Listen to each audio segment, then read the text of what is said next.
sobre 5 é igual. Gente, olha aqui, ó. Presta atenção, presta atenção.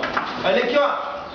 Quem está acostumado a fazer exercício logarítmico, desculpa, exponencial, já vai se dar conta, ó. Aqui tem um 4 na 2x e aqui tem um 4 na x. Isso vai dar uma equação de segundo grau. Já na primeira linha eu tô vendo. 2 na x. Né? Olha aqui, ó. 4 na 2x e 4 na x. Tem várias maneiras de fazer, não tem só essa, tá? Eu acho que essa vai ser a mais rápida. Ó, aqui eu vou separar 4 na x vezes 4 na 1. Fizemos isso em aula também, não fizemos? Olha aqui, ó. Isso aqui fica 4 na 2x mais 64 sobre 5 é igual. 4, pode ser assim? Pode. Só troquei a ordem. 4 na x vezes 4, ou 4 vezes 4 na x.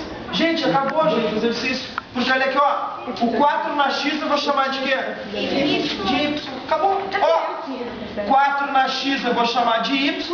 Isso aqui vai ficar, ó. Y ao quadrado mais 64 sobre 5. 4 vezes y. Pronto, gente. Equação de segundo grau. Olha só.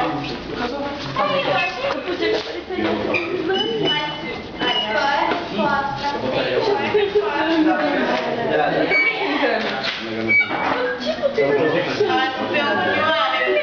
Pode acontecer alguma coisa, a gente vai deixar a prova, mas não vai não vai adiantar.